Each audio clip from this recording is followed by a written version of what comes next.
الحمد لله رب العالمين الحمد لله رب العالمين نحمده ونصلي ونسلم على رسول الكريم الرؤوف الرحيم أما بعد أعوذ بالله من الشيطان الرجيم بسم الله الرحمن الرحيم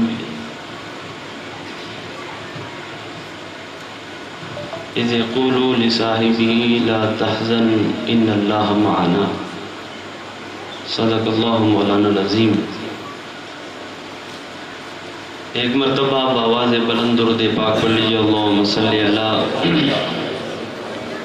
سیدنا مولانا محمد عدد ما فی علم اللہ صلاۃ دائمۃ بدوام اللہ۔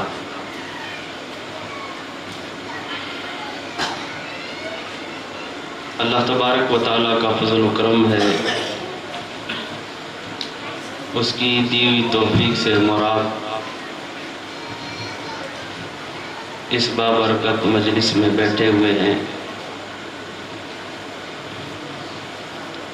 اور آج ہمارے مہمان بھی نکاح سے تشریف لائے ہیں، حضرت مولانا سہیل احمد نقشبندی مجددی، اور ان کے علاوہ ہمارے جمعہ بھائی، آسم بھائی، اور بھی ان کے ساتھ کئی لوگ یہاں پر تشریف لائے، اور اسٹیج پر جلوہ فرما سادات اکرام، اللہ تبارک و تعالیٰ سے ہم دعا کریں رب تبارک و تعالیٰ ہماری ان مجلسوں کو اپنی بارگاہ میں قبول فرمائے، اور ہمارے علماء، ہمارے ائمہ جو ہمیں نصیحت کریں اور جو ہم بیان کریں سنیں، اللہ تعالیٰ ہمیں اس پر عمل کرنے کی توفیق عطا فرمائے۔ ابھی آپ نے حضرت سیدنا صدیق اکبر رضی اللہ تعالیٰ عنہ آپ پر اور آپ کی شان آپ نے بہت ہی خوبصورت انداز میں سنی، اور مجھے بھی حضرت سیدنا صدیق اکبر ہی پر بولنا ہے، کچھ انہوں نے بیان کر دیا، کچھ میں کر دوں گا، اور انہوں نے جو آیت کریمہ پڑھی اس کا اگلا حصہ میں نے پڑھ دیا۔ ثانی اثنین اذ ہما فی الغار اذ یقول لصاحبہ لا تحزن ان اللہ معنا۔ حضرت سیدنا صدیق اکبر رضی اللہ تعالی عنہ آپ وہ ذات ہیں جن کو اللہ تبارک و تعالی نے بہت اونچا مقام عطا فرمایا، اور جہاں جہاں ہمارے سرکار کا ذکر ہوگا وہاں پر ابو بکر کا بھی ذکر ہوگا، اس لیے کہ آپ وہ ہیں جنہوں نے سرکار کا ساتھ نہ بچپن میں چھوڑا، نہ جوانی میں، نہ بڑھاپے میں، نہ مزار۔ جہاں پر مصطفیٰ ہے وہاں وہاں صدیق اکبر ہے، جہاں جہاں ہمارے سرکار ہیں وہاں وہاں حضرت ابو بکر صدیق۔ زمانہ چاہے جو کچھ بھی کہتا رہے، مگر جو حق بولنے والے ہیں اور جو حق کا آئینہ لگا کر مصطفیٰ کی ذات کو دیکھنے والے ہیں، ان کو تو حضرت سیدنا صدیق اکبر کی شان نظر آتی ہی رہے گی، اس لیے کہ اور جو صحابہ ہیں ان کی عظمت، ان کی شانیں، اور ان کو صحابیت کے نام سے پکارنا، یہ امت مسلمہ نے ہر صحابی کو ہم نے صحابی کہا، ائمہ نے صحابی کہا، مفسرین نے اور محدثین نے، اور جن لوگوں نے احادیث بیان فرمائی ان لوگوں نے حضور صلی اللہ علیہ وسلم کے تمام صحابہ کو، جس نے بھی ہمارے سرکار کو ایمان کی حالت میں دیکھا اس کو زمانے نے صحابی کہا، اور ائمہ نے صحابی کہا، تابعین نے صحابی کہا، مگر تمام صحابہ کے اندر جس کو خدا نے صحابی کہا وہ حضرت ابوبکر صدیق کی ذات ہے۔ جس کو رب تبارک و تعالی صحابی کہے وہ ذات حضرت ابوبکر صدیق کی ذات ہے۔ اور کسی صحابی کے لیے قرآن میں نہیں آیا، مگر اس مقام پر رب تبارک و تعالی صحابی فرما رہا ہے۔ تو بتاؤ کہ جس کو خود خدا صحابی کہے اس کی صحابیت اور اس کے مقام کو اور کون پہنچ سکتا ہے؟ وہ حضرت ابوبکر صدیق کی ذات ہے۔ اور آپ بچپنا تو بچپنا، جب آپ اس دنیا میں تشریف لائے، جب آپ چلنے لگے، ایک دن آپ کے والد آپ کو لے کر خانہ کعبہ کے پاس آئے اور وہاں پر چاروں طرف بت تھے، ان بتوں کے سامنے لا کر آپ کو کھڑا کر دیا اور کہا کہ عبداللہ تمہیں ان کے سامنے یہ ہمارا خدا ہے، اب تمہیں جو بھی چیز چاہیے وہ ہمارے اس خدا سے مانگنا۔ یوں کہہ کر آپ کے والد آپ کو وہاں بت کے سامنے کھڑا کر کے باہر چلے گئے۔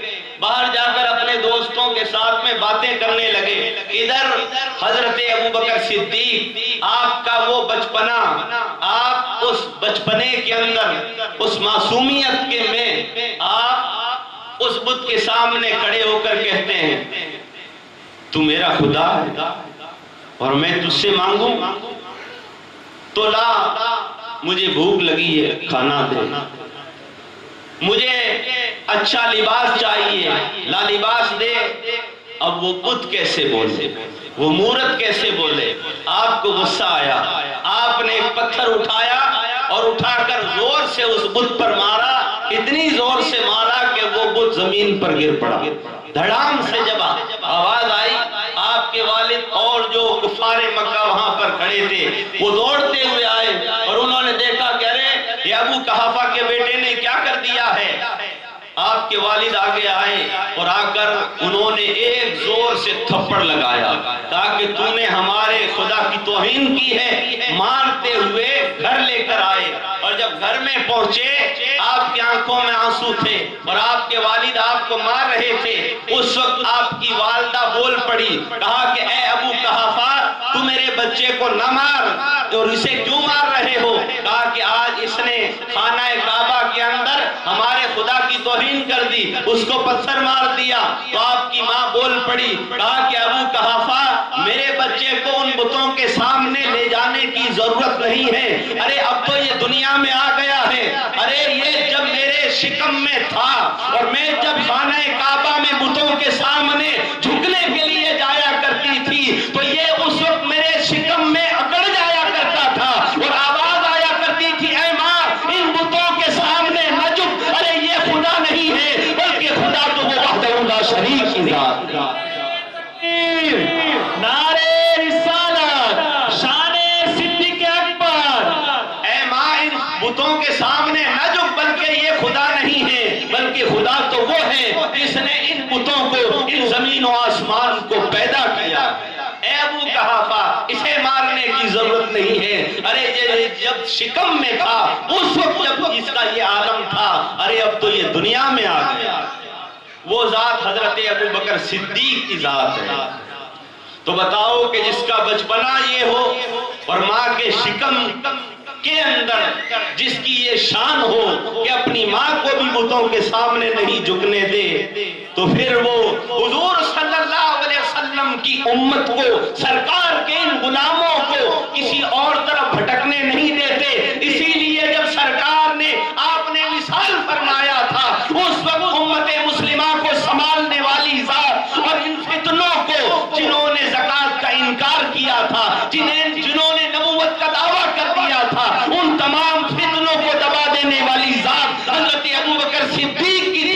جنہوں نے اس پورے امت کو سنبھالا تھا وہ حضرت ابوبکر صدیق کی ذات۔ اور صحابہ کا حال تو یہ ہو گیا تھا جب سرکار وصال فرما گئے، کوئی صحابی کسی حالت میں ہے، کوئی صحابی کسی حالت میں ہے، تمام صحابہ کی حالت بے حالت ہو گئی ہے، اس لیے کہ حضور صلی اللہ علیہ وسلم وصال فرما گئے ہیں، مگر تمام صحابہ کو اور اس پوری امت کو سنبھالنے والی ذات حضرت ابوبکر صدیق کی ذات ہے۔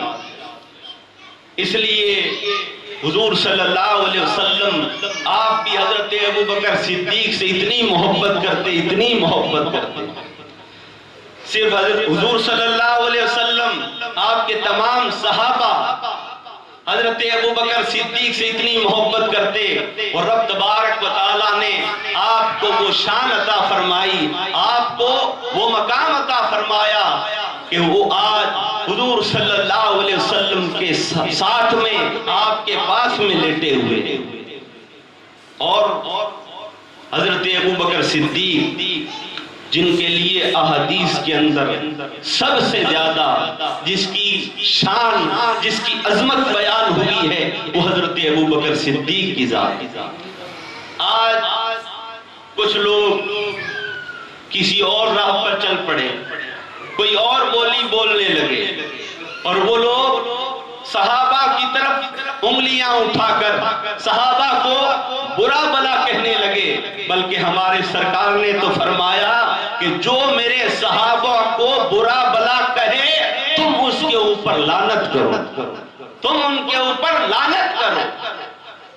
اور صحابہ کا اللہ تبارک و تعالیٰ نے الگ الگ انہیں مقامات عطا فرمایا، اور ہمارے سرکار نے حضرت سیدنا صدیق اکبر کو آپ نے اپنی حیاتی میں ظاہری زندگی کے اندر حضور صلی اللہ علیہ وسلم نے حضرت ابوبکر صدیق کو اپنے مصلی پر کھڑا کیا، اور کسی صحابی کی ہمت نہیں بلکہ خود حضرت ابوبکر صدیق آپ کی بھی ہمت نہیں، آپ حضور صلی اللہ علیہ وسلم کی زندگی کے اندر آپ سرکار کے مصلی پر کھڑے ہو جائیں، مگر حضور صلی اللہ علیہ وسلم نے اپنی ظاہری زندگی کے اندر آپ کی حیاتی میں آپ نے حضرت ابوبکر صدیق کو تمام صحابہ کا امام بنایا۔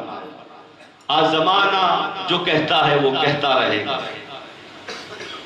اور حضرت ابوبکر صدیق سے سرکار اتنی محبت، بچپنا دیکھو تب بھی آپ سرکار کے ساتھ تھے، جوان ہوئے تب بھی آپ ساتھ تھے۔ ابھی آپ نے سنا کہ جب آپ ملک شام گئے تو وہاں کے ایک بزرگ نے آپ کو یہ ساری باتیں بتائی، اس لیے کہ آپ کے اندر وہ ساری نشانیاں موجود تھی جو توریت اور انجیل کے اندر تھی، اور اس نے کہا تھا اے ابوبکر تجھے مبارک ہو، تمہارے وہ جو دوست ہیں محمد صلی اللہ علیہ وسلم وہ ان قریب نبوت کا اعلان کرنے والے، اور ان پر جو سب سے پہلے ایمان لانے والا ہے اے ابوبکر وہ تو ہے، تو سب سے پہلے انہیں مانے گا اور ان کے ساتھ رہے گا۔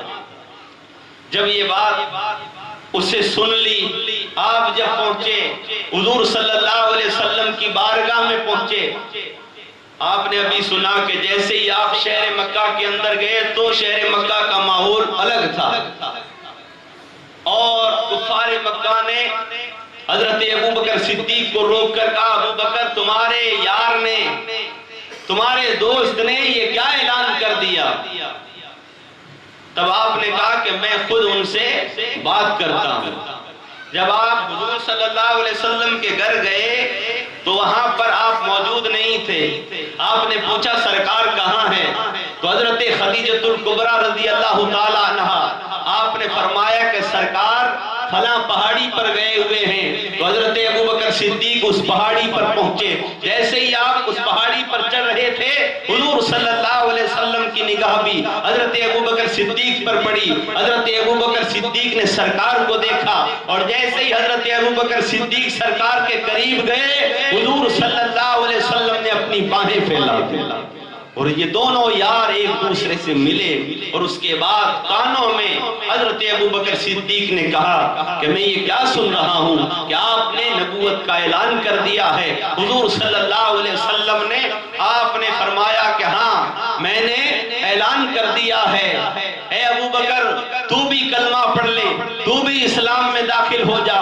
تو اس وقت حضرت ابوبکر صدیق نے آپ نے عرض کی، کہا کہ اگر آپ رسول ہو اور جو بھی رسول ہوتا ہے وہ کوئی نہ کوئی نشانی بتاتا ہے، کوئی نہ کوئی بات بتاتا ہے، آپ مجھے کوئی ایسی چیز بتاؤ تاکہ میں آپ پر ایمان لے آؤں۔ اس وقت حضور صلی اللہ علیہ وسلم نے آپ نے فرمایا ابوبکر کیا تیرے لیے صرف وہی بات کافی نہیں ہے جو ملک شام کے اس بزرگ نے تجھے بتائی؟ کیا تیرے لیے وہی کافی نہیں ہے؟ حضرت ابوبکر صدیق نے جب یہ بات سنی آپ نے سرکار کا دامن تھام لیا اور حضور صلی اللہ علیہ وسلم نے فرمایا ابوبکر اور تو کیا چاہتا ہے؟ اب کیا میں تجھے اس پہاڑوں کو کلمہ پڑھتا دکھاؤں؟ اے ابوبکر کیا میں تجھے درختوں کو چلتا ہوا دکھاؤں؟ اے ابوبکر کیا میں تجھے چاند کے دو ٹکڑے کر کے بتاؤں؟ حضرت ابوبکر صدیق نے ہاتھ جوڑے، کہا کہ سرکار میں آپ کو مان چکا ہوں، میں آپ کو اللہ کا رسول مان چکا ہوں اور آپ کے سامنے میں کلمہ پڑھ چکا ہوں۔ حضور صلی اللہ علیہ وسلم نے حضرت ابوبکر صدیق کو اپنے سینے سے لگایا اور یہ دونوں یار جب ایک دوسرے سے ملے اور اس کے بعد حضرت ابوبکر صدیق نے حضور صلی اللہ علیہ وسلم کے پیغام کو آگے پہنچایا۔ آپ نے دعوت دی حضرت عثمان غنی کو، آپ نے اور صحابہ کو دعوت دی جو دھیرے دھیرے اسلام کے اندر داخل ہوتے چلے گئے۔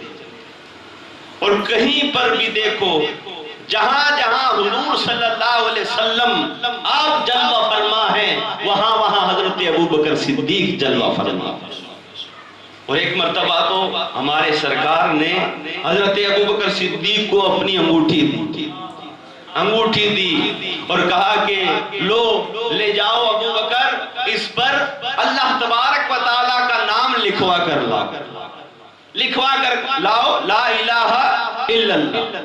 حضرت ابوبکر صدیق وہ انگوٹھی لے کر آپ وہ جو نقش بنانے والا ہے، جو پتھر کے اندر نام لکھنے والا ہے، اس کے پاس میں آپ گئے اور اس سے جا کر کہا اس کے اندر لکھ دو لا الہ الا اللہ۔ آپ نے کہہ تو دیا، وہ لکھ رہا تھا۔ حضرت ابوبکر صدیق کے دل میں آیا، کہا کہ اللہ تبارک و تعالیٰ کا نام، رب تبارک و تعالیٰ کی شان بیان ہو رہی ہے، تو آپ نے اس سے کہہ دیا کہ اس کے ساتھ میں محمد الرسول اللہ بھی لکھ دو، اس میں محمد الرسول اللہ بھی لکھ دو۔ تو اس نے لکھ دیا لا الہ الا اللہ محمد الرسول اللہ۔ آپ وہ انگوٹھی واپس لے کر حضور صلی اللہ علیہ وسلم کی بارگاہ میں آئے۔ جب آپ سرکار کی بارگاہ میں آئے، اور یہاں پر ایک اور بات بتا دوں کہ جو سلسلہ نقش بند ہے اس کے جو بانی ہیں اور جہاں سے سلسلہ نقش بند کا فیض چلتا ہے وہ حضرت ابوبکر صدیق کی ذات۔ اور یہ جو نقش کی بات آئی، حضور صلی اللہ علیہ وسلم نے کہا لا الہ الا اللہ لکھوا کر لاؤ، یہ کام سونپا بھی تو سرکار نے حضرت ابوبکر صدیق کو سونپا اور کسی صحابی سے نہیں کہا۔ اور جو سلسلہ نقش بند ہے پھر اور آگے آ کر حضرت بہاؤالدین نقش بند، ان سے بھی یہ بات ایسی بات ہے کہ وہ اپنے مریدوں کے ساتھ میں ایک بستی سے جب گزر رہے تھے تو وہاں پر ایک بستی میں دیکھا کہ مٹی کے برتن اس بھٹے کے اندر تپ رہے تھے۔ تو آپ نے اپنے مریدوں سے کہا کہ یہ کیا ہو رہا ہے؟ تب آپ کے مریدوں نے کہا حضور یہاں پر یہ مٹی کے برتن ہیں اور وہ تپائے جا رہے ہیں، وہ تپائے جا رہے ہیں تاکہ وہ مضبوط ہو جائے۔ اتنا سننا تھا حضرت بہاؤالدین نقشبند، آپ نے ایک دم زور سے کہا اللہ۔ آپ نے کیا فرمایا؟ اللہ۔ یوں کہہ کر آپ وہاں سے چلے گئے۔ آپ نے یہ اللہ کیوں کہا؟ اس لیے کہ وہ برتن تپ رہے تھے، وہ پک رہے تھے، اور جب انسان بھی پکتا ہے، تپتا ہے، محنت کرتا ہے، جب وہ خود کی ہستی کو مٹاتا ہے تب اسے کوئی مقام حاصل ہوتا ہے، تب اسے کوئی مقام حاصل ہوتا ہے۔ تو انہوں نے وہ بات خود پر لی، کہا کہ جب تک انسان خود کو مٹا نہیں دیتا ہے اسے کوئی مقام حاصل ہو ہی نہیں سکتا۔ مٹا دے اپنی ہستی کو اگر کچھ مرتبہ چاہے کہ دانا خاک میں مل کر گلے گلزار ہوتا۔ تب آپ نے کہا کہ اللہ، یوں کہہ کر وہاں سے گزر گئے۔ جب پیچھے پیچھے آپ کے مریدین چلے، مگر آپ کا وہ اللہ بولنا، وہ تمام جتنے بھی بھٹے کے اندر آگ میں تپ رہے تھے ان برتنوں پر اللہ نام لکھا جا چکا۔ جب وہ برتن پکانے والا، جب وہ کمار آیا، اس نے دیکھا کہ اب انگارے ٹھنڈے ہو چکے ہیں اور یہ برتن بھی پک چکے ہیں۔ جب اس نے برتنوں کو نکالنا شروع کیا تو اس نے ہر برتن پر دیکھا کہ ان برتنوں پر اللہ نام لکھا ہوا ہے، تو وہ حیران ہو گیا۔ اس نے جو بھی برتن اٹھایا اس میں اللہ لکھا ہوا، جو بھی برتن اٹھایا اس میں اللہ لکھا ہوا، جو بھی برتن دیکھا اس نے کہا کہ یہ کیا بات ہو گئی۔ اس نے اڑوس پڑوس سے پوچھا، کہا کہ یہ کیا بات ہوئی، تو لوگوں نے بتایا کہ یہاں سے ایک بزرگ گزرے، ان کے ساتھ میں بہت بڑے اور لوگ بھی تھے، ان کے غلام تھے، ان کے مریدین تھے۔ جب وہ یہاں سے جا رہے تھے تو انہوں نے پوچھا یہاں کیا ہو رہا ہے، تو ان کے مریدوں نے کہا یہاں برتن پک رہے ہیں، مٹی کے برتن پک رہے ہیں۔ تو انہوں نے زور سے اللہ کہا، تیرے ہر برتن پر اللہ لکھا جا چکا۔ تو وہ جو انسان تھا، جو کمار تھا، ابھی وہ اسلام میں داخل نہیں ہوا تھا، اس نے یہ کرامت دیکھی تو وہ اسی طرف دوڑ پڑا جدھر سے حضرت بہاؤالدین نقشبند گئے ہیں۔ وہ حضرت بہاؤالدین نقشبند کے پاس میں پہنچا اور اس نے اور آپ کے مریدوں کو ہٹا کر حضرت بہاؤالدین نقشبند کے سامنے پہنچ کر کہتا ہے، ارے تم نے ان برتنوں پر تو اللہ کا نام لکھ دیا ہے زبان سے بول کر، ارے میں بھی تو مٹی کا ہوں، میرے دل پر بھی لکھ دو اللہ۔ کہا کہ اے نقشبند عالم، نقشم مراب بند نقشم چناب بند کے گویند نقشبند، کہا کہ میرے دل پر بھی لکھ دو اللہ۔ وہ حضرت بہاؤالدین نقشبند نے کہا اللہ، کہ اس کے دل پر بھی لکھ دیا گیا اللہ۔ وہاں سے یہ سلسلہ نقشبند شروع ہوا۔ اس لیے سلسلہ نقشبند کے اندر جو ذکر ہوتا ہے وہ دل سے ذکر ہوتا ہے۔ تو ایک بات تو یہ ہو گئی، یہاں سے یہ نقشبند نام شروع ہوا۔ اس کمار نے آپ سے کہا کہ اے نقشبند عالم، اور آپ نے بھی اللہ تعالیٰ سے فرمایا، کہا کہ اے مولا تو نے یہ جو پوری دنیا کا نقشہ بنایا ہے، اے مولا میرے دل پر بھی تیرے عشق کا نقشہ بنا۔ یعنی کہ رب تبارک و تعالیٰ سے یہ دعا ہے، یہ ربائی ہے۔ تو یہاں سے سلسلہ نقشبند شروع ہوا، نام بھی یہ پڑ گیا۔ میں بات بتا رہا تھا حضرت سیدنا صدیق اکبر کی، انہوں نے بھی یہ نقش کا کام سرکار کے کہنے سے آپ اس کے پاس میں گئے اور وہاں سے لکھوا کر لائے، لا الہ الا اللہ محمد الرسول، لکھوا کر لے آئے۔ صحابہ بیٹھے ہوئے ہیں، حضور کی بارگاہ میں وہ انگوٹھی پیش کی، حضور صلی اللہ علیہ وسلم نے وہ انگوٹھی لے کر آپ غور سے دیکھنے لگے۔ بہت دیر دیکھنے کے بعد آپ نے کہا ابو بکر یہ کیا کیا؟ آپ نے فرمایا رسول اللہ آپ نے کہا تھا نام لکھوا کر لاؤ، میں لکھوا کر لایا ہوں۔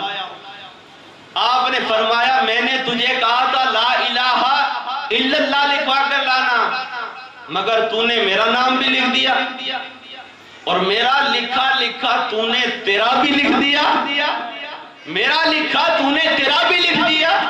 حضرت ابوبکر صدیق چونک پڑے۔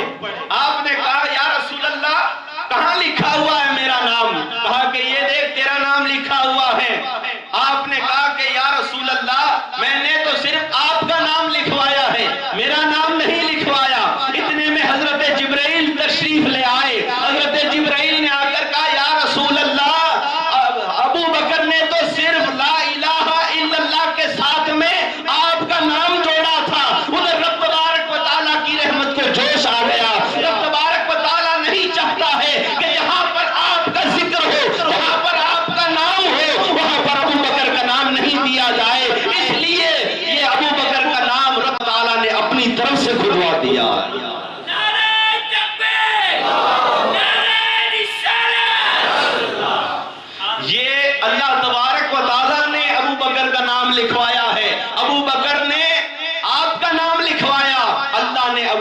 نام لکھواتے ہیں۔ تو جہاں جہاں سرکار کا ذکر ہوگا وہاں ابو بکر کا ذکر ہوگا۔ وہ ذات حضرت ابو بکر صدیق کی ذات ہے جنہوں نے اس پوری امت کو سنبھالا، اور جو حضور صلی اللہ علیہ وسلم کے غلام ہیں، اور جو حضور صلی اللہ علیہ وسلم کے سچے عاشق ہیں، وہ حضرت ابو بکر صدیق کے بھی عاشق اور دیوانے، حضرت ابو بکر صدیق کے بھی مرید ہیں۔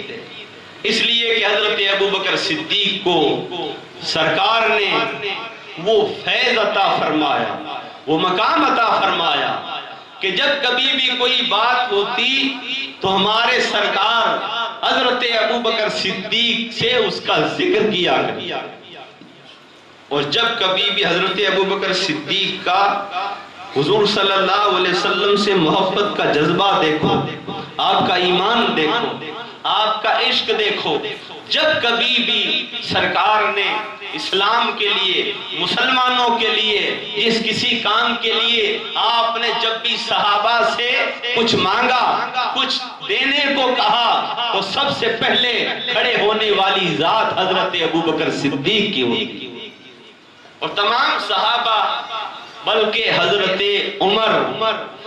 عمر بھی یہ چاہتے تھے کہ میں ابو بکر سے، اس کی نیکیوں سے ابو بکر سے بڑھ جاؤں۔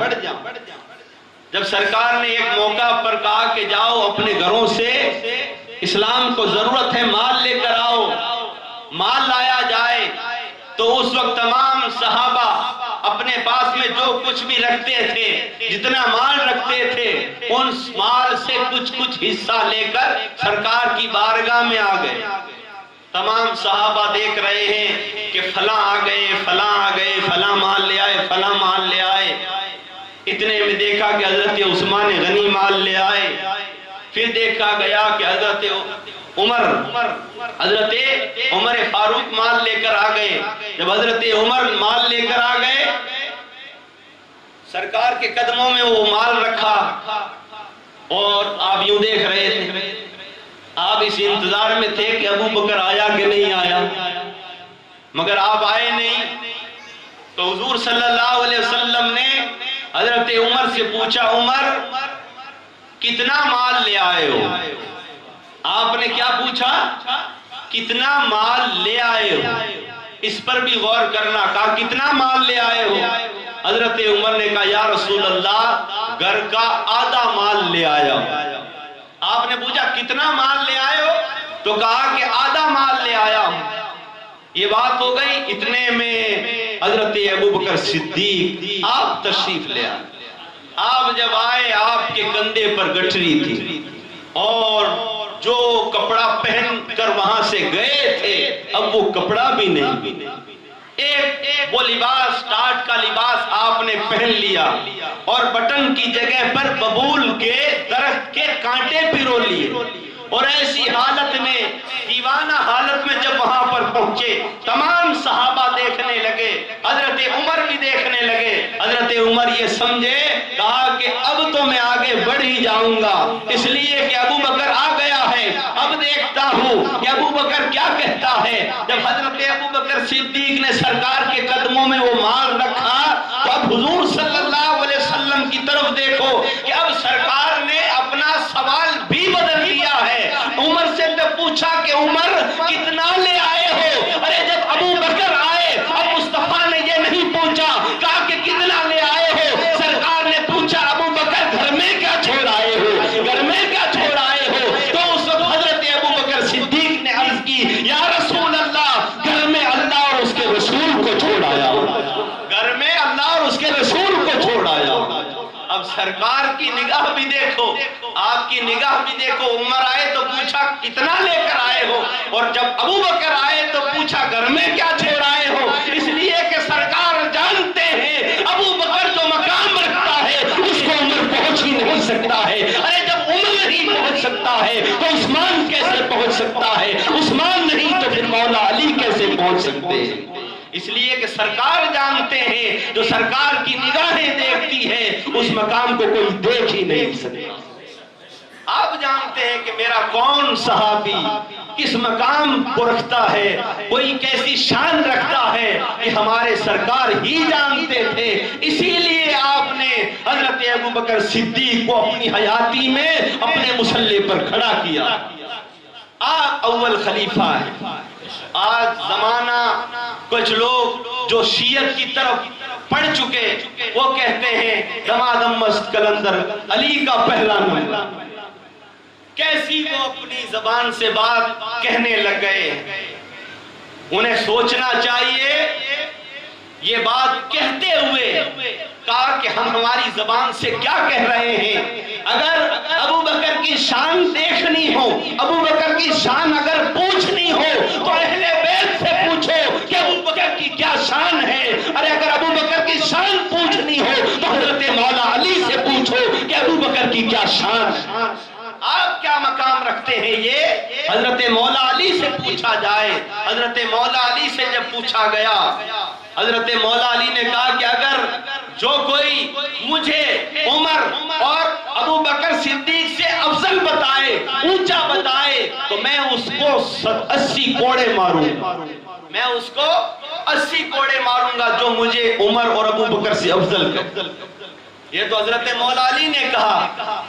اور جب جنگ بدر اسلام کی سب سے پہلی جب جنگ ہوئی، اس وقت تمام 313 صحابہ تھے۔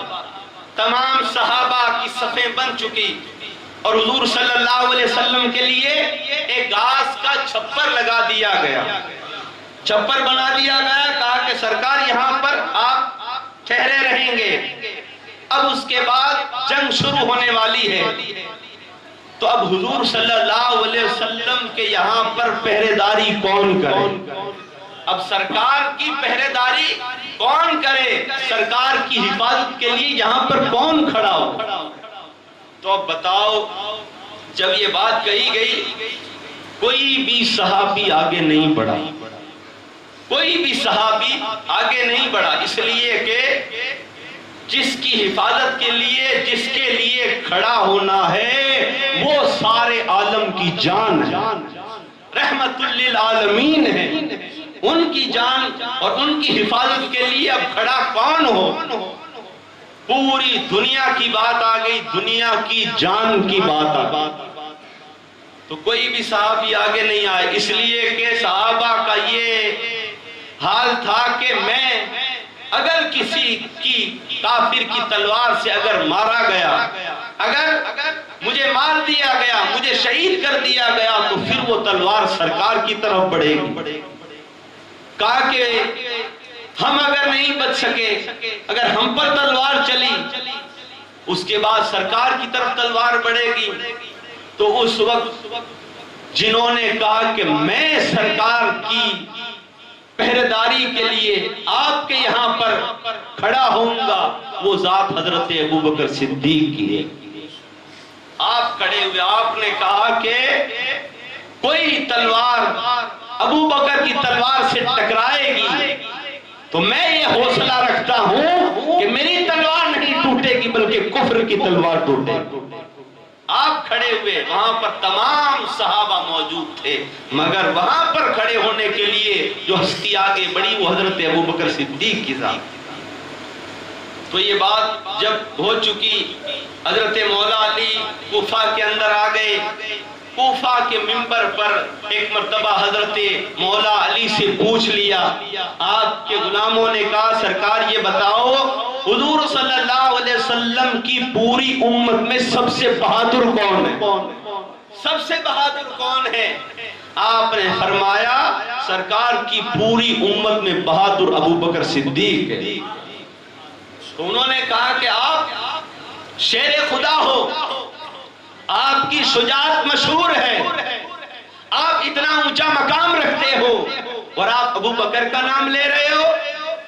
تو آپ نے فرمایا ہاں، میں ابوبکر کا نام کیوں نہ لوں، اس لیے کہ جنگ بدر کے اندر جو حضور صلی اللہ علیہ وسلم کی پہرےداری کے لیے آگے بڑھا تھا وہ حضرت ابوبکر صدیق کی ذات۔ اس لیے کہ اللہ کے محبوب کے لیے جو اپنی جان کو جان کی بازی لگا کر جو کھڑا ہوا تھا وہ حضرت ابوبکر صدیق کی ذات تھی۔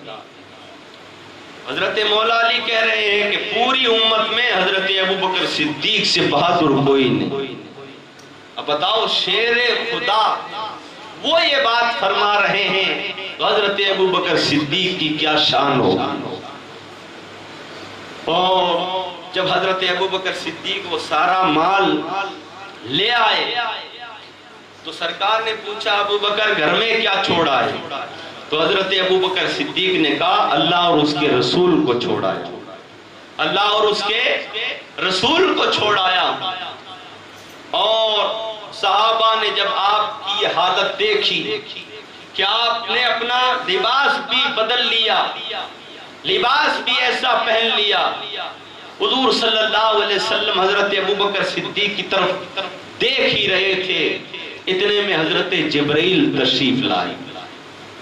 جب حضرت جبرائیل تشریف لائے تو حضور صلی اللہ علیہ وسلم نے حضرت جبرائیل کو دیکھا، ادھر حضرت ابوبکر صدیق کو دیکھا، ادھر حضرت صدیق اکبر کو دیکھا، ادھر حضرت جبرائیل کو دیکھا۔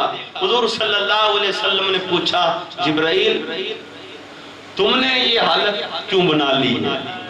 تم نے یہ حالت کیوں بنا لی ہے؟ تم نے یہ لباس کیوں پہن لیا ہے؟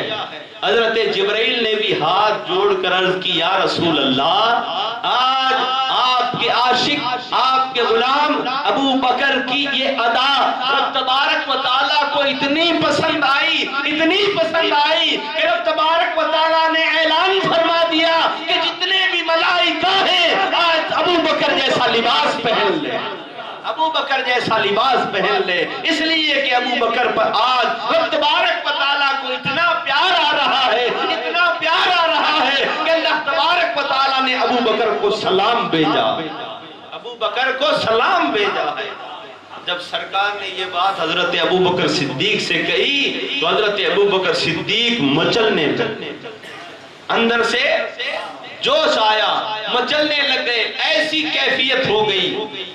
اور اس کے بعد حضرت نے پھر سرکار سے عرض کی، کہا کہ اللہ تبارک و تعالی پوچھتا ہے، اللہ تبارک و تعالی پوچھتا ہے اے زمانے والوں، اے حضور صلی اللہ علیہ وسلم کے غلاموں، اے امام حسین کے عاشقوں، دیکھو تو صحیح کہ ادھر حضرت ابوبکر صدیق سے رب تبارک و تعالیٰ کیا پوچھ رہا ہے۔ آج زمانہ چاہتا ہے کہ فلاں مجھ سے راضی ہو جائے، فلاں مجھ سے خوش ہو جائے، مدینے والے ہم سے خوش ہو جائیں، کربلا والے ہم سے خوش ہو جائیں۔ آج ہر ایک مسلمان چاہتا ہے کہ ہمارے سرکار ہم سے خوش ہو جائیں۔ آج ہماری یہ حالت ہے کہ ہم چاہتے ہیں کہ رب تبارک و تعالی ہم سے خوش ہو جائے، مگر حضرت ابوبکر صدیق کی شان تو دیکھو کہ حضرت جبرائیل اب کیا پوچھنے جا رہے ہیں۔ سرکار سے پوچھا، حضرت حضور صلی اللہ علیہ وسلم سے حضرت جبرائیل نے عرض کی یا رسول اللہ آج رب تبارک و تعالی پوچھتا ہے کہ اپنے ابوبکر سے پوچھو، اے ابوبکر کیا تو اللہ تعالیٰ سے راضی ہے؟ کیا تو اللہ تعالیٰ سے راضی ہے؟ تو حضرت ابوبکر صدیق کی کیفیت بدل گئی، کہا کہ میں کون ہوں جو کہوں کہ میں اللہ سے راضی ہوں، میں تو یہ چاہتا ہوں کہ میرا اللہ مجھ سے راضی ہو۔ اللہ تعالیٰ جسے پوچھے کہ کیا مجھ سے راضی ہے وہ ذات حضرت ابوبکر صدیق کی ذات ہے۔ اس لیے ان وباؤں سے، وبا کہہ رہا ہوں ان فتنوں سے بچو۔ آج زمانہ اپنے جال پھیلا رہا، آج تمہارے ایمان کے ڈاکو پھیلے ہوئے ہیں اور تمہارے ایمان کو محبت کی آڑ میں برباد کرنا چاہتے ہیں۔ اس لیے کبھی بھی تم تمہاری جان قربان کر دینا، تم تمہارا سب کچھ قربان کر دینا، مگر حضور صلی اللہ علیہ وسلم کے صحابہ کی طرف کبھی انگلی نہ اٹھانا، ورنہ دنیا میں بھی برباد ہو جاؤ گے، قبر و حشر میں بھی برباد ہو جاؤ گے۔ حضرت نوح علیہ السلام آپ نے جب اللہ تعالیٰ کا حکم ہو گیا کہا نوح کشتی بناؤ اور کشتی بھی 2 منزلہ بناؤ، تو حضرت نوح علیہ السلام جب کشتی بنانے لگے آپ روزانہ جنگل سے درخت کاٹ کر لاتے، ان کے تختے بنا کر وہاں پر کشتی بنانا شروع کرتے، تختے جمع کرتے۔ اب جب تھوڑی سی کشتی بنا چکے ہوتے، شام ہو جاتی، آپ واپس اپنے گھر چلے جاتے۔ جب واپس صبح آتے تو کیا دیکھتے کہ وہ جو کشتی کے تختے تھے ان کو زمین کے کیڑے کھا چکے ہوتے، زمین کے کیڑے کھا چکے ہوتے۔ پھر آپ نے تختے بنائے، کشتی تھوڑی سی بنائی، پھر شام کو گھر گئے، صبح کر دیکھا پھر تختے ختم ہو گئے۔ 3 مرتبہ یہ ہوا۔ آپ نے اللہ تعالیٰ کی بارگاہ میں عرض کی، مولا یہ کیا ہو رہا ہے؟ یہ تختے کیڑے کھا رہے ہیں، اب کشتی کیسے بنے گی؟ اللہ تبارک و تعالیٰ نے فرمایا، نوح ایسا کرو، ان تختوں پر میں جو کہوں وہ نام لکھ دو۔ کہا کہ وہ کیا نام ہے؟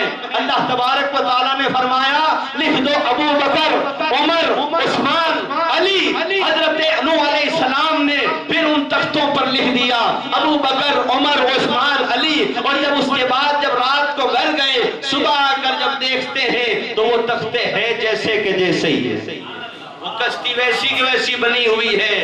تو اے امام حسین کے عاشقوں، اس سے سبق حاصل کرو کہ جس تختے پر ابو بکر کا، عمر کا، عثمان کا، ان چاروں کا نام لکھا ہوا ہوگا، اس کو زمین کے کیڑے کھا نہیں سکتے ہیں۔ تو اپنے دلوں کے اندر ابو بکر کا، عمر کا، عثمان کا، مولا علی کا نام لکھ لو۔ تمہیں قبر کی مٹی تو کیا، تمہیں قبر کے کیڑے بھی ہاتھ نہیں لگائیں۔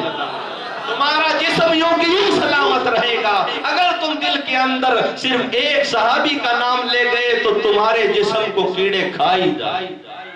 اگر نام دل میں لکھنا ہے تو ابو بکر کا لکھو، پھر عمر کا لکھو، پھر عثمان کا، پھر مولا علی کا لکھو۔ یہ ترتیب تو خود حضرت مولا علی نے بتائی ہے، حضرت مولا علی نے ہمیں بتائی ہے۔ وہ کیسے؟ ایک دن حضور صلی اللہ علیہ وسلم کی بارگاہ میں ایک دیہات کا، ایک کوئی گاؤں کا ایک آدمی آیا، جوان تھا، وہ ساتھ میں ایک اونٹنی کا بچہ لے کر آیا۔ جب سرکار کی مجلس سے تھوڑی دور آ کر کھڑا ہو گیا، سرکار کی نگاہ جب اس اونٹنی کے بچے پر پڑی، آپ کو وہ پسند آ گیا۔ تب آپ نے اس پینڈو سے، وہ جو دیہاتی تھا، اس سے کہا کہ یہ اونٹ تم مجھے دے دو، یہ بچہ تم مجھے دے دو۔ تو اس نے کہا سرکار آپ ہی کا ہے، آپ یہ رکھو۔ اس نے وہ وہیں پر باندھ دیا۔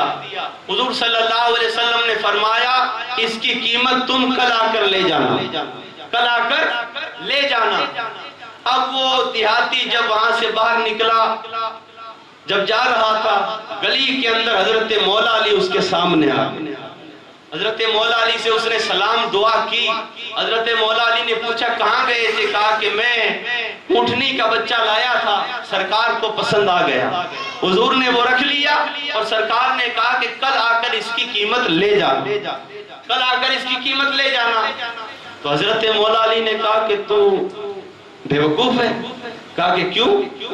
کہا کہ جا سرکار سے پوچھ، یا رسول اللہ اگر کل آپ یہاں پر نہیں ملے تو پھر کس سے قیمت لے جاؤں؟ کل ہو سکے آپ کہیں اور چلے جاؤ، آپ پردہ کر جاؤ، آپ کہیں اور نکل جاؤ، آپ تبلیغ اور دین اسلام کی خاطر چلے جاؤ، تو پھر کس سے قیمت لوں گا؟ تو اس نے کہا ہاں علی یہ بات تو تم نے بڑی اچھی بتائی۔ تو وہ واپس گیا، حضور کی بارگاہ میں جا کر کہا یا رسول اللہ آپ نے اونٹ خرید لیا ہے، قیمت بھی کل آ کر لے جاؤں گا، اگر آپ کل نہیں ملے تو مجھے قیمت کہاں سے ملے گی؟ تو حضور صلی اللہ علیہ وسلم نے فرمایا اگر میں کل نہ ملوں تو ابو بکر صدیق سے لے جانا۔ ادھر حضرت ابو بکر صدیق بیٹھے ہوئے، کہا صدیق سے لے جا۔ وہ چلا گیا مسکراتا ہوا، باہر گیا، حضرت مولا علی باہر بیٹھے ہوئے، کہا کیا کہا؟ کہا کہ حضور نے فرمایا اگر میں نہ ملوں تو ابو بکر سے لے جانا۔ تو کہا کہ ارے اگر ابو بکر بھی نہیں ملا تو جا کر پوچھ، بات پکی کر کے آ۔ وہ پھر آیا، اس نے کہا یا رسول اللہ آپ نہ ملے تو ابو بکر سے لوں، ابو بکر نہ ملے تو کس سے لوں؟ سرکار نے کہا اگر میں نہ ملوں ابو بکر سے لینا، ابو بکر نہ ملے تو عمر سے لینا۔ آپ نے اس نے کہا ٹھیک ہے، پھر باہر چلا گیا. پھر حضرت مولا علی آپ نے کہا کیا کہا کہ عمر سے لے لینا ابو بکر نہ ملے تو کہا کہ ارے اگر عمر بھی نہیں ملے تو کہا کہ ہاں. پھر آیا ملا، کہا یا رسول اللہ اگر عمر بھی نہیں ملے تو پھر کس سے لوں؟ سرکار نے فرمایا اگر عمر نہ ملے تو عثمان سے لے لینا، عثمان سے لے لینا. اب دیکھو وہ دیہاتی تو سمجھ رہا ہے میرے قیمت اور میرے روپیوں کی بات ہو رہی ہے، مگر مولا علی سمجھا رہے ہیں کہ یہ خلافت کی بات ہو رہی ہے. مولا علی سمجھا رہے ہیں کہ یہ خلافت کی باتیں ہو رہی ہیں، سکھا رہے ہیں، بتا رہے ہیں. تو وہ واپس باہر گیا. وہ تو خوش ہو رہا تھا کہ علی میرا ساتھ دے رہے ہیں، مگر حضرت مولا علی سمجھا رہے تھے. تو حضرت مولا علی سے کہا کہ اگر عمر نہ ملے تو عثمان سے لے لینا. اس نے حضرت مولا علی نے کہا جا واپس جا. اب وہ واپس گیا. اس نے کہا اب کیا پوچھوں؟ کہا پوچھنا اگر عثمان غنی بھی نہیں ملے تو پھر کس سے لوں؟ تو پھر سرکار نے آپ نے بھی دیکھا کہ 3 مرتبہ آ گیا. آپ نے کہا اگر میں نہ ملوں تو ابو بکر صدیق سے لے لینا، صدیق اکبر نہ ملے تو عمر سے لے لینا، اگر عمر نہ ملے تو عثمان سے لے لینا، اگر عثمان نہ ملے تو اس سے لے لینا جو تجھے بار بار اندر بھیج رہا ہے، جو بار بار تجھے اندر بھیج رہا ہے اس سے لے لینا. سرکار نے یہ بتا دیا کہ میرے بعد میں اگر ہے تو ابو بکر ہے، ابو بکر کے بعد عمر ہے، عمر کے بعد عثمان ہے، عثمان کے بعد مولا علی ہے. آپ نے بتا دیا، آپ نے سمجھا دیا. تو اس لیے یہ بات سمجھ لینا یہ طریقہ ابو بکر صدیق نے نہیں بتایا، نہ حضرت عمر نے بتایا ہے، نہ عثمان نے بتایا ہے، یہ حضرت مولا علی نے ہمیں بتایا. تو ہمیں اسی بات پر قائم رہنا، چاہے کیسی ہی آندھییں چلے، کیسے ہی طوفان چلے، مگر ہمیں یہ نعرہ لگانا ہے نعرہ تحقیق حق 4 یار، نعرہ تحقیق حق 4 یار، نعرہ تحقیق حق 4 یار. زندگیاں ختم ہو جائے مگر یہ نعرہ نہ چھوڑے، اس لیے کہ زمانہ تمہارے ایمان کو برباد کرنا چاہتا ہے. انشاءاللہ اگلی 1-2 بیان کے اندر حقیقت تمہارے سامنے کھولی جائے کہ یہ جو ہوائیں چل رہی ہے، یہ جو شیعت کی ہوائیں بھڑک رہی ہے، اس کے پیچھے کون، اور یہ جو نقاب پہنا ہوا ہے حضرت مولا علی کے عشق کا، حضرت امام حسین کے عشق کا، اہل بیت کا عشق کا، اور صحابہ کو برا بلا کہا جا رہا ہے، تو یہ کہنے والے کون ہیں؟ امت کے اندر فتنہ پھیلانے والے کون ہیں؟ امت مسلمہ کے اندر امت مسلمہ کو لڑا دینے والے کون ہیں؟ فتنے پیدا کر دینے والے یہ کون ہیں؟ یہ تمہیں ضرور بتایا جائے گا. یہ جو نقاب پہنا ہوا ہے اس کے پیچھے کوئی اور ہے. ہمیشہ یاد رکھنا اسلام کے اگر دشمن ہے تو اصل میں یہودی ہے. تمہیں یہ جو بتایا جا رہا ہے خوش ہو رہے ہو، کبھی کبھار جو میں سمجھاؤں وہ سمجھنا بھی ضروری. کہا کہ اصل میں یہ حقیقت کیا ہے. حضرت عمر فاروق کو کس نے شہید کیا؟ حضرت عثمان غنی کو کس نے شہید کیا؟ حضرت مولا علی کو کس نے شہید کیا؟ حضرت امام حسن کو کس نے شہید کیا؟ اور کربلا کے اندر حضرت امام حسین کو کس نے شہید کیا؟ اس کے اندر چال کس کی تھی؟ کس نے یہ فتنے پھیلائے تھے؟ کس نے حضرت امیر معاویہ کو حضرت مولا علی کے خلاف بھڑکایا تھا اور حضرت مولا علی کو حضرت امیر معاویہ کے خلاف بھڑکایا تھا؟ یہ سارا کے سارا کام یہودیوں کا، اور آج بھی یہودی ہی چلا رہے. مگر اہل سنت والجماعت ہیں جو اعلیٰ حضرت کے سچے عاشق ہیں، جو حضرت امام ربانی مجدد عرفانی کے جو سچے عاشق ہیں، جو اپنے پیروں کے سچے عاشق ہیں، وہ تو اسی دین پر قائم رہیں گے. حضرت پیر سید جماعت علی شاہ صاحب آپ نے فرما دیا کہ میرے مریدوں، میرے غلاموں، اے امت مسلمہ ایک بات سن لو، اس جماعت علی کی ایک بات سن لو. ارے جوتا نیا لے لینا، لباس نیا لے لینا، مکان نیا بنا لینا، ارے دکان نہیں بنا لینا، مگر دین محمدی وہی پرانا رکھنا جو صحابہ کا عقیدہ تھا وہی رکھنا. ہر چیز نہیں لے لینا مگر دین وہی پرانا رکھو گے تو تم کامیاب ہو جاؤ۔ اگر دین کے اندر نئی چیز لے آئے تو برباد ہو جاؤ۔ آج نئی چیزیں بہت نکل رہی ہیں، اس لیے بچو ان چیزوں سے۔ اگر ان چیزوں کو سینے سے لگا لیا تو مارے جاؤ۔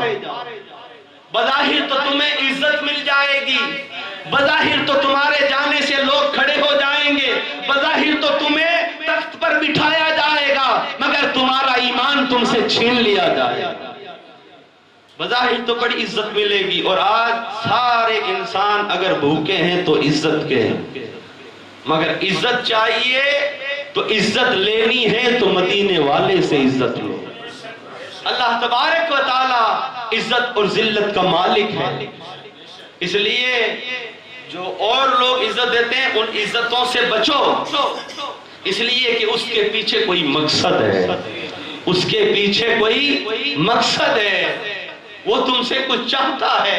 جب وہ تمہاری عزت کر رہا ہے بغیر مطلب کہ کوئی عزت نہیں کرتا ہے، اگر تمہیں حقیقت میں عزت چاہیے تو حضور صلی اللہ علیہ وسلم کے سچے عاشق اور دیوانے بن جاؤ، پھر تمہاری عزت دیکھو کہ پوری دنیا میں عزت ہوگی۔ جیسے حضرت خواجہ غریب نواز کی عزت ہو رہی ہے، غوث پاک کی عزت ہو رہی ہے، صابر پاک کی عزت ہو رہی ہے، زندہ شاہ مدار کی عزت ہو رہی ہے، امام ربانی کی عزت ہو رہی ہے، امام احمد رضا کی عزت ہو رہی ہے۔ ان تمام اولیاءوں کی عزتیں دیکھو کہ ان کو عزتیں کہاں سے ملی ہے، انہیں عزتیں حضور کی بارگاہ سے ملی ہے۔ وہ عزت تمہاری دنیا میں بھی کام آئے گی، قبر میں بھی کام آئے گی، حشر میں بھی کام آئے گی۔ اس لیے کہ صحابہ اور اہل بیت کے دامن کو کبھی چھوڑنا نہیں۔ صحابہ کی شان سننی ہو تو اہل بیت سے سنو، اہل بیت کی شان دیکھنی ہو پڑھنی ہو تو صحابہ سے سنو۔ عقیدہ یہی رکھنا زندگی بھر۔ آندھیاں بہت چلے گی، قیامت کے نزدیک چل رہے ہیں، کئی فتنے اٹھیں گے، کئی فتنے، ابھی تو چند ہیں پھر کئی ہوگی۔ اس لیے اللہ تبارک و تعالیٰ سے دعا کرو، اللہ تبارک و تعالیٰ ہمیں ان فتنوں سے بچائے، ہمیں صحابہ کا ادب کرنے والا بنائے، ہمیں اہل بیت کا ادب کرنے والا بنائے، ہمیں تا زندگی ان دونوں کا ادب کرنے والا بنائے۔ آپ نے کل کے بیان میں سنا تھا کہ حضور صلی اللہ علیہ وسلم کی بارگاہ سے یہ شہادتیں صحابہ کو، اہل بیت کو، حضرت امام حسن کو، حضرت امام حسین کو یہ شہادت کا فیض ملا ہے۔ دو شہادتیں آپ نے سنی تھی، ایک شہادت جہری اور دوسری شہادت سری۔ اب حضور صلی اللہ علیہ وسلم نے حضرت ابوبکر صدیق کے لیے کیا فرمایا؟ آپ کے لیے فرمایا، کہا کہ اللہ تعالیٰ نے جو کچھ میرے سینے میں ڈالا وہ سارا کے سارا میں نے ابوبکر کے سینے میں انڈھیل دیا، ابوبکر کے سینے میں انڈھیل دیا۔ تو اس کا مطلب حضرت ابوبکر صدیق کو بھی شہادت کا فیض ملا، آپ بھی شہادت سے خالی نہیں ہیں۔ اس لیے کہ جب وہ ہجرت کے دن، جب آپ حضور صلی اللہ علیہ وسلم کے ساتھ جب اپنے گھر سے نکلے، یہ واقعہ تو بہت لمبا ہے۔ حضور صلی اللہ علیہ وسلم نے اپنے بستر پر حضرت مولا علی کو لٹا دیا اور کہا، علی ایسے سونا ہے، ایسے کروٹ بدلنا ہے، ایسے چادر اوڑھنی ہے، ایسے تمہیں اٹھنا ہے، ایسے اس طرف کروٹ بدلنی ہے۔ حضرت مولا علی نے کہا، یا رسول اللہ آپ مجھے اتنا کیوں بتا رہے ہو؟ کیا میں پہلی بار سو رہا ہوں؟ حضور نے کہا، علی پہلی بار تو نہیں سو رہے ہو، اور سوتے تو تھے علی کے بستر پر، آج تم محمد کے بستر پر سو رہے ہو۔ اس لیے تمہیں بتا رہا ہوں کہ کب تمہیں کروٹ بدلنی ہے، کب تمہیں چادر اوڑھنی ہے، کب تمہیں چادر سے چہرہ باہر نکالنا۔ حضرت مولا علی آپ کہتے ہیں کہ میں حضور صلی اللہ علیہ وسلم کے بستر پر جب لیٹنے لگا تو میں نے پوچھا، یا رسول اللہ میں آپ کے بستر پر سو رہا ہوں، آپ کہاں سو گے؟ تو سرکار نے کہا، اے علی تو میرے بستر پر سو جا۔ علی نے کہا، آپ کہاں سو گے؟ سرکار نے فرمایا میں ابو بکر کی گود میں سوؤں گا، میں ابو بکر کی گود میں سوؤں گا۔ وہ رات تھی اور حضور صلی اللہ علیہ وسلم نے کہا علی یہ امانتیں ہیں، یہ کفار مکہ کی امانتیں ہیں، یہ فلاں کی ہے، یہ فلاں کی ہے، یہ فلاں کی ہے۔ جن جن کا نام سرکار لے رہے تھے وہی لوگ آپ کے گھر کو گھیرے ہوئے تھے اور انہی کی امانتیں سرکار کے پاس میں رکھی ہوئی۔ اور سرکار دیکھو ایسی حالت میں بھی جس کی جو امانت ہے، جس کافر کی جو امانت ہے، اس کے لیے آپ حضرت مولا علی سے کہہ رہے ہیں، تو یہاں سے یہ بات بھی پتہ چلتی ہے کہ جو خلافت کی امانت ہے وہ سرکار کسی اور کو کسی اور کی نہیں دے سکتے۔ ارے حضرت ابو بکر صدیق کا جو حق تھا وہ آپ نے آپ کو دیا ہے، عمر کا جو حق تھا وہ حضرت ابو بکر صدیق نے دیا ہے، عثمان کا جو حق تھا وہ حضرت عمر نے دیا ہے، اور حضرت عثمان غنی کا جو حق تھا وہ حضرت عمر نے دیا ہے، مولا علی کا جو حق تھا وہ حضرت عثمان غنی نے دیا ہے۔ خلافت اتنی بڑی امانت ہے اور سرکار تو ان کافروں کی امانت اس کے بارے میں ادھر ادھر نہیں کر رہے ہیں، بلکہ مولا علی سے کہہ رہے ہیں کہ صبح یہ امانتیں دے کر تو بھی مدینے آ جانا۔ اب سرکار وہاں سے نکلے اور حضرت ابو بکر صدیق کے گھر گئے، اور یہ واقعہ بڑا لمبا ہے۔ حضرت ابو بکر صدیق بھی تیار تھے، آپ دروازے پر کھڑے تھے اور سرکار کے ساتھ میں ہو لیے اور بہت دور شہر مکہ سے باہر نکل گئے۔ ادھر جب صبح ہوئی تہجد کے وقت سرکار اٹھا کرتے تھے، ابو جہل اس انتظار میں تھا مگر اٹھے نہیں۔ ابو جہل اندر آیا اور اس نے چادر جب کھینچی دیکھا کہ مولا علی لیٹے ہوئے، تو ابو جہل نے غصے میں کہا علی محمد کہاں ہے؟ حضرت مولا علی نے کہا کہ عجیب آدمی ہو، پہرا خود دے رہے تھے، پوچھ مجھ سے رہے ہو جو سو رہا تھا۔ عجیب آدمی ہو، تم ہی پہرا دے رہے تھے اور پوچھ مجھ سے رہے ہو، مجھے کیا پتا کہاں ہے؟ اب ابو جہل غصے سے باہر بھاگا۔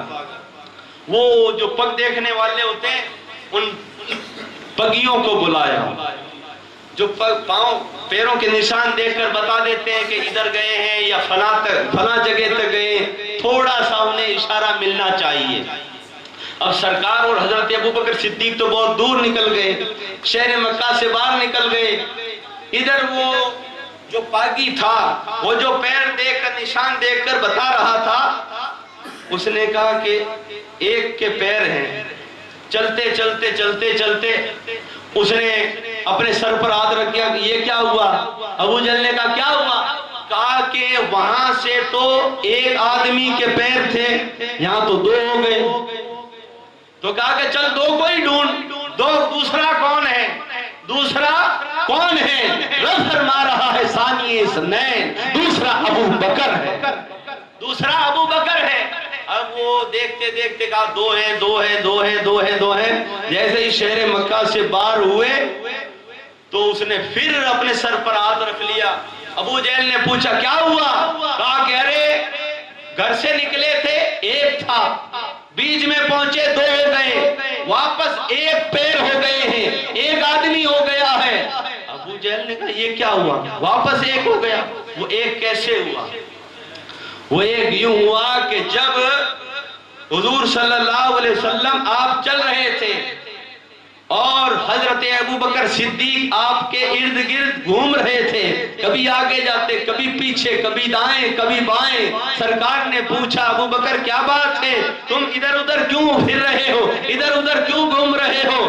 آپ نے کہا یا رسول اللہ مجھے ڈر ہے کہ دشمن کہیں پیچھے سے حملہ نہ کر دے تو میں پیچھے آ جاتا ہوں، مجھے پھر دل میں پھر خیال آتا ہے ابو بکر آگے چلا جا، آگے سے دشمن حملہ کر دے گا تو میں آگے چلا جاتا ہوں، پھر خیال آتا ہے دائیں سے حملہ ہو جائے گا، میں دائیں چلا آ جاتا ہوں، میں بائیں چلا آ جاتا ہوں۔ سرکار نے پوچھا ابو بکر تجھے تیرے جان کی فکر نہیں ہے؟ حضرت ابو بکر صدیق نے کہا یا رسول اللہ جس کے ساتھ میں ساری کائنات کی جان چل رہی ہو اس ابو بکر اپنی جان کی کیا پرواہ ہو؟ جس کے ساتھ میں ساری کائنات کی جان چل رہی ہو اس ابو بکر کو اپنے جان کی کہاں پڑی؟ یوں کرتے کرتے جب اس غار ثور کی پہاڑی کے قریب آئے، اس سے پہلے حضرت ابوبکر صدیق نے سرکار سے کہا یا رسول اللہ آپ تھک گئے ہوں گے، آپ میری پیٹھ پر آ جائیں، آپ میری پیٹھ پر سوار ہو جائیں۔ اب دیکھو ابوبکر کا مقام، ایک تو وہ فتح مکہ کا دن تھا جب بت توڑنے تھے، تو حضرت مولا علی سے سرکار نے فرمایا علی ان بتوں کو توڑو، تو حضرت علی نے کہا یا رسول اللہ اوپر بہت ہیں بت، تو میں کیسے توڑوں؟ سرکار نے کہا کہ میرے کندھے پر کھڑا ہو جا۔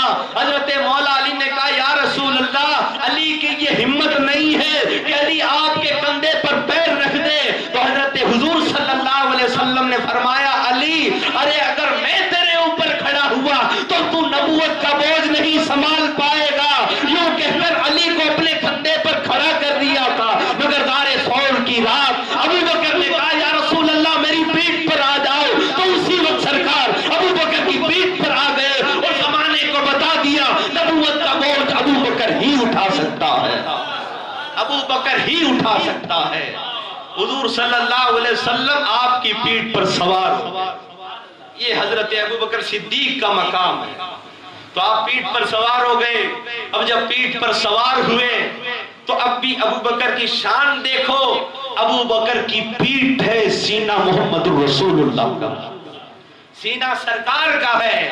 اب جو فیض مل رہا ہے وہ فیض مصطفیٰ ہے، وہ فیض نبوت ہے جو حضرت ابوبکر صدیق کو دیا جا رہا ہے۔ ابوبکر کے سینے پر تو حضور کے ہاتھ ہیں اور پیٹھ پر حضور صلی اللہ علیہ وسلم کا سینہ ہے۔ اب سامنے وہ 3 میل وہ پہاڑی اور وہ غار ثور، ادھر وہ غار ثور، وہ انتظار کر رہی ہے کہ اللہ کے رسول آ رہے ہیں، ادھر حضور صلی اللہ علیہ وسلم کے یہ عاشق حضرت ابوبکر صدیق جب حضور کو اپنی پیٹھ پر سوار کر کے جب چلنے لگے، آپ کو اتنا مزہ آیا، آپ کو اتنا لطف آیا کہ آپ اس غار ثور کی طرف دیکھ کر کہتے ہیں، آپ دل ہی دل میں یہ ارادہ کرتے ہیں کہ اے غار ثور ذرا اور اوپر ہو جا، ارے ذرا اور اوپر ہو جا، ارے جو محمد کو اٹھانے میں مزہ آیا ہے وہ تو مزہ مجھے جنت میں بھی نہیں ملنے والا ہے۔ اے غار ثور ذرا اور اوپر ہو جا، جو اللہ کے محبوب کو اٹھانے میں مزہ مل رہا ہے، تاکہ میں چاہتا ہوں مجھے ملتا ہی رہے، مجھے ملتا ہی رہے۔ اور ادھر وہ غار ثور انتظار کر رہی ہے، اے ابوبکر جلدی آ جا، اے ابوبکر جلدی آ جا، ارے جب سے میں بسی ہوں میں انتظار کر رہی ہوں اپنے ماہی کا کہ کب میرا ماہی آ جائے اور میرے اندر بس جائے۔ ارے ان عاشقوں کا حال تو دیکھو کہ سرکار سے کتنی محبت ہے، ادھر غار ثور انتظار کر رہی ہے، ادھر حضرت ابوبکر لے کر چل رہے ہیں، حضرت ابوبکر صدیق لے کر چڑھ رہے ہیں، آپ کو مزہ آ رہا ہے۔ اور آپ جب چڑھ چکے تو سرکار کو کہا سرکار آپ یہاں پر تھوڑی دیر بیٹھے، میں غار میں جاتا ہوں۔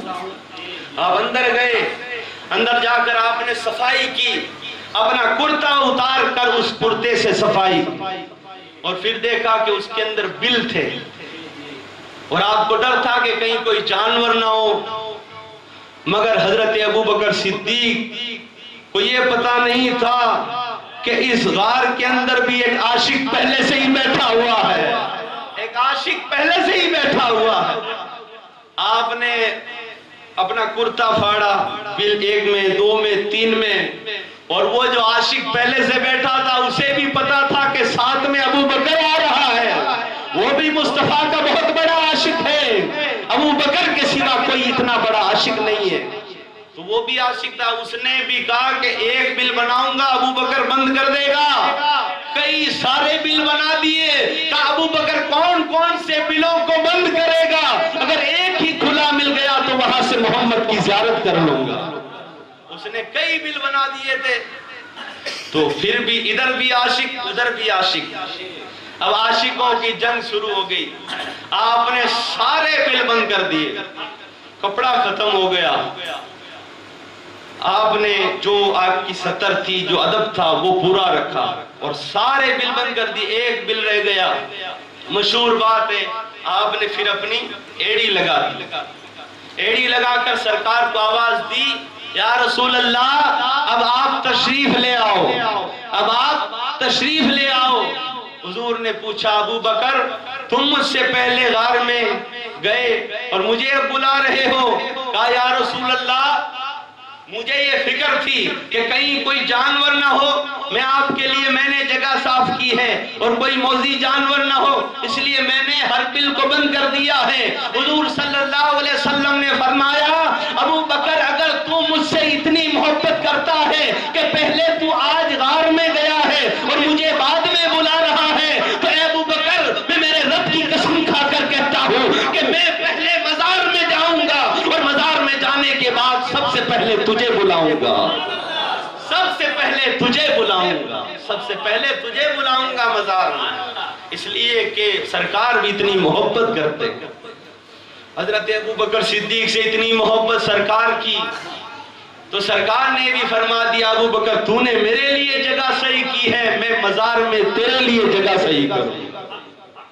اب بتاؤ، اور ایک اور بات یہاں پر میرے دماغ میں آئی وہ یہ کہ اگر آج جو لوگ کہتے ہیں کہ خلافت کا حق حضرت مولا علی کا ہے، شیعہ لوگ کہتے ہیں، ہم نہیں کہتے، شیعہ کہتے ہیں حضرت مولا علی کا حق ہے، تو مجھے یہ بتاؤ کہ اگر حضرت مولا علی کو خلافت پہلے مل جاتی اور ملی کس کو؟ حضرت ابو بکر صدیق کو، سرکار جانتے ہیں کہ میرے جانے کے بعد مزار میں ابو بکر سب سے پہلے آئے گا، اس لیے ابو بکر کو خلافت دی، ابو بکر کے بعد عمر مزار میں آئے گا، اس لیے عمر دوسرا رہا، اور عمر کے بعد عثمان آئے گا، اس لیے عثمان کو تیسرا رکھا، اور حضرت مولا علی تینوں کے بعد آپ وصال فرمائیں گے، اس لیے آپ کو چوتھی خلافت ملی۔ تو سمجھ میں آ گئی اگر حضرت مولا علی کو پہلے ہی خلیفہ بنا دیا جاتا،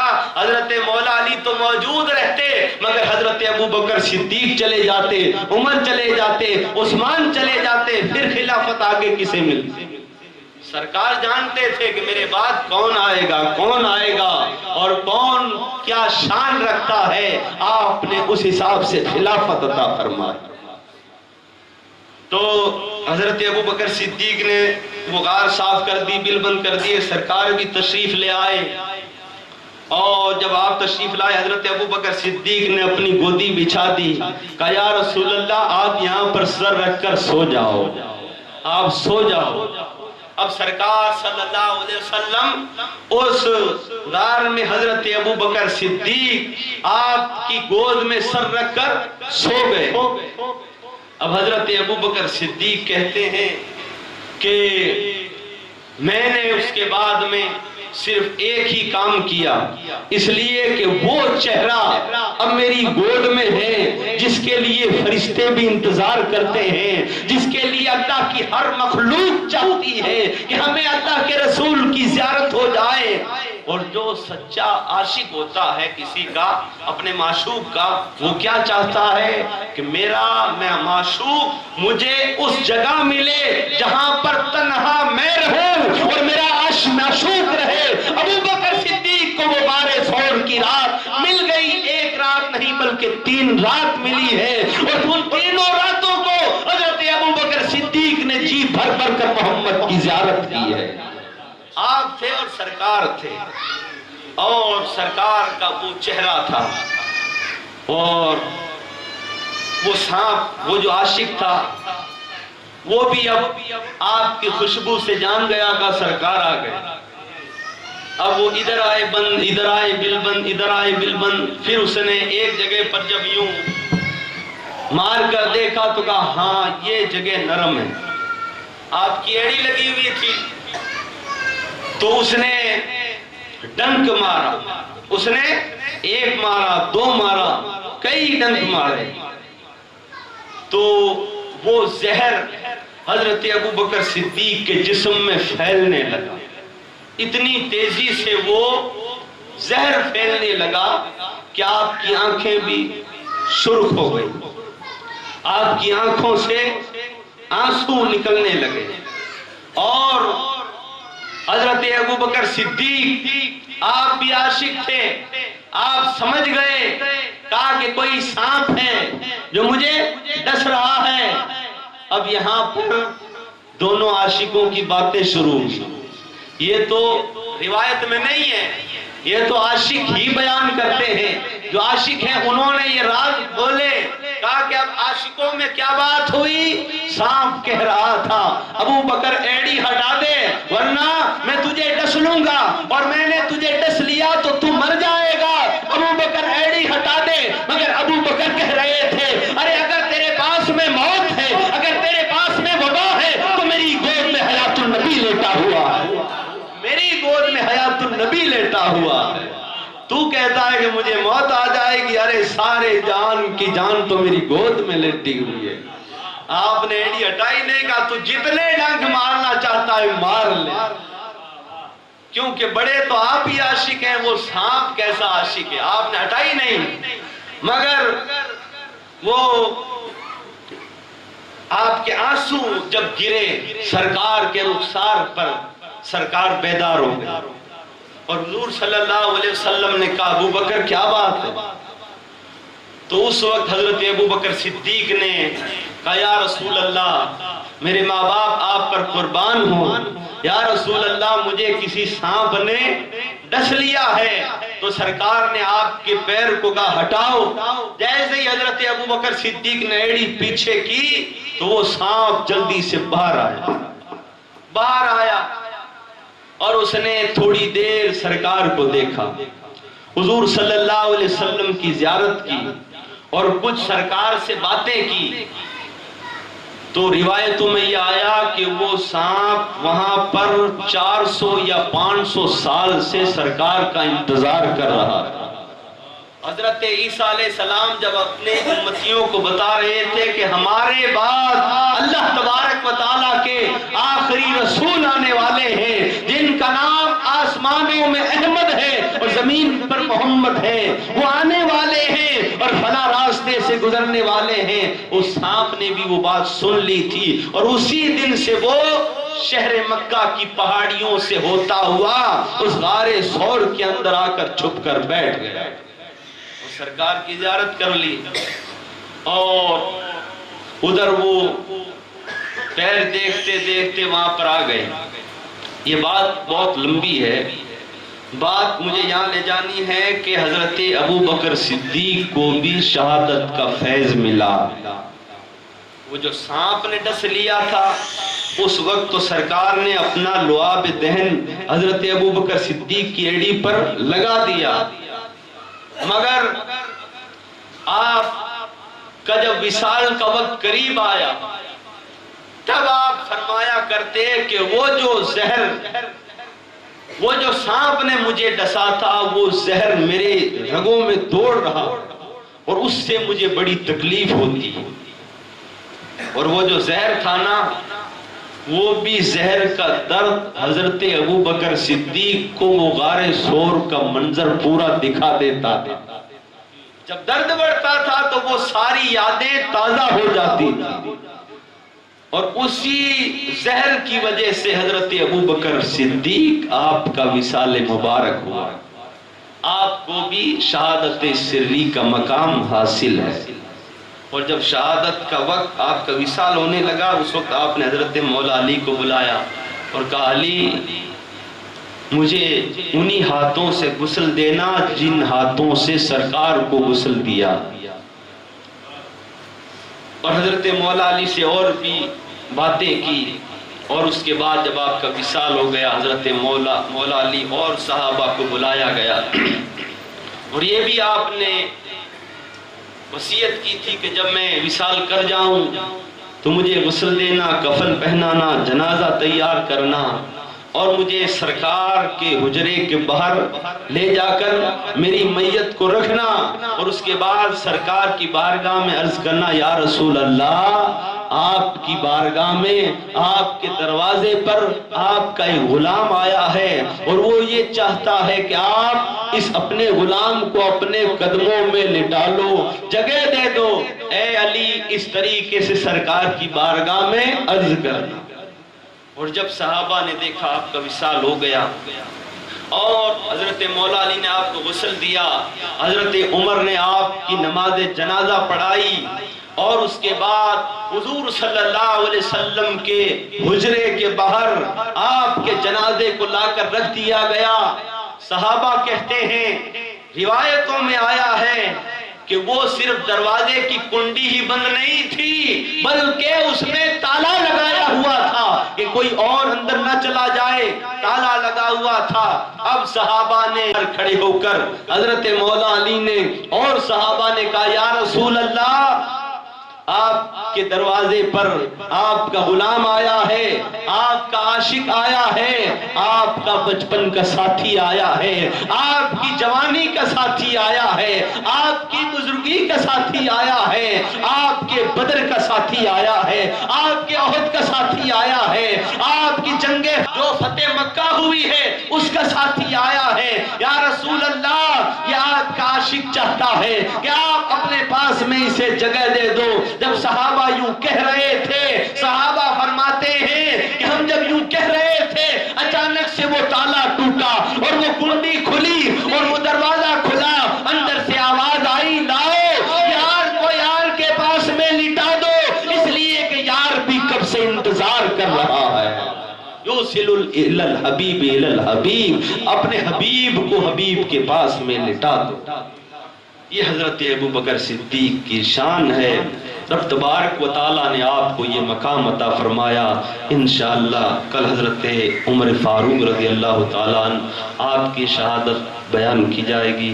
اللہ تعالیٰ سے ہم دعا کریں، رب تبارک و تعالیٰ ہمیں فتنوں سے بچائے، اللہ تعالیٰ ہمیں بھی حضرت ابوبکر صدیق اور سرکار کے عاشقوں کے سینوں میں جو سرکار کے عشق کی آگ تھی، اللہ تبارک و تعالیٰ وہ آگ تو نہیں، اس آگ سے ہمیں اللہ تعالیٰ ایک چنگاری ہی عطا فرما دے۔ اللہ تعالیٰ ہمیں عمل کی توفیق عطا فرمائے۔ وما علینا الا البلاغ۔ استغفر اللہ ربی۔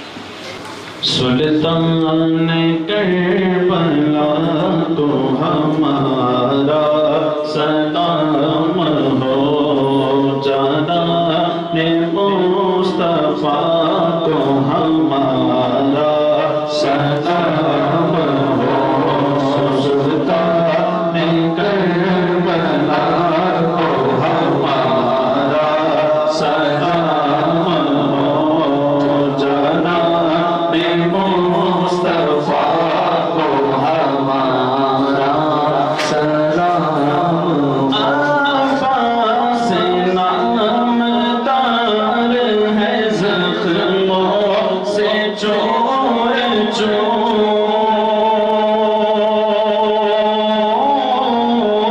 آفا سے نامدار ہے زخموں سے چور چور، اس پہ کرے رضا کو ہمارا سلام ہو، سلطان کربلا کو ہمارا سلام ہو۔ اکبر سے نوجوان بیرن میں ہوئے شہید،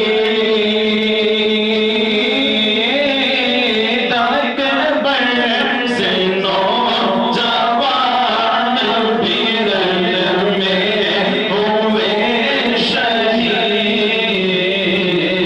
ہم شکل مصطفیٰ کو ہمارا سلام ہو، سلطان کربلا کو ہمارا سلام ہو، پائی فتح جبان جسم ہو گئے نثار، پائی فتح جبان جسم ہو گئے نثار، عام بے بہا کو ہمارا سلام ہو، سلطان کربلا کو ہمارا سلام